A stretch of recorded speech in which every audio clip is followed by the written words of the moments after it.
Hey there, fellow YouTubers. Today, we are diving deep into a story that's both fascinating and deeply concerning, the evolving tactics of drug traffickers in Punjab, India. Now, you might be wondering, what's so interesting about drug smuggling, right? Well, let me tell you, it's not just about the drugs themselves, but the high-tech methods being used to get them across borders. So, buckle up as we explore the dark underbelly of modern-day drug trafficking and the challenges it poses to law enforcement. First things first, let's talk about the players involved. We have drug trafficking networks operating from across the border in Pakistan, and they're not your average smugglers. They're using advanced methods to evade detection and facilitate the cross-border delivery of contraband into Punjab. Now, what makes this really interesting is the use of encrypted communication platforms like Skred and Zangi. These apps are designed to be difficult to intercept, making them a major challenge for law enforcement agencies. Personally, I think this highlights a bigger trend, the increasing reliance on technology by criminal organizations to stay one step ahead of the law. Now, let's talk about the tools of the trade. We have virtual numbers and forged KYC-based SIM cards. These are used to create a false identity and bypass any potential tracking. What many people don't realize is that these SIM cards are not just for phones, they're also used for drones. Yes, you heard me right.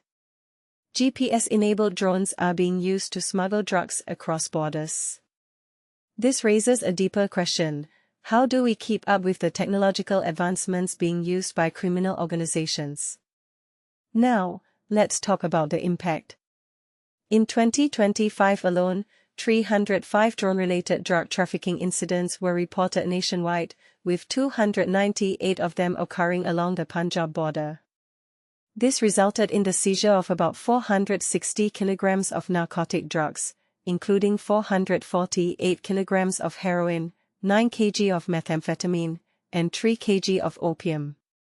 This concentration of the emerging threat in Punjab is particularly concerning, given the state's proximity to the international border.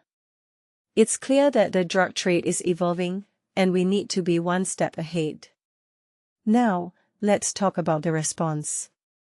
The center has established a Forte Narco Coordination Center, NCOD, mechanism to ensure regular coordination among central ministries, state governments, law enforcement agencies, and other stakeholders.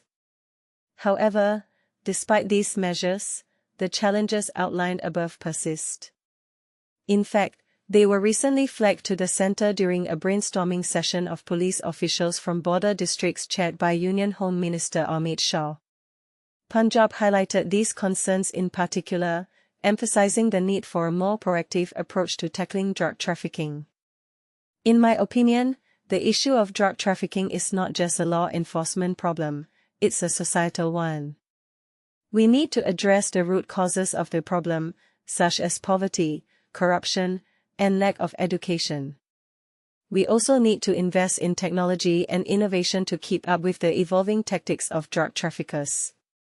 From my perspective, the future of drug trafficking is likely to be even more high-tech and sophisticated, and we need to be prepared for it. So, what can we do to tackle this issue?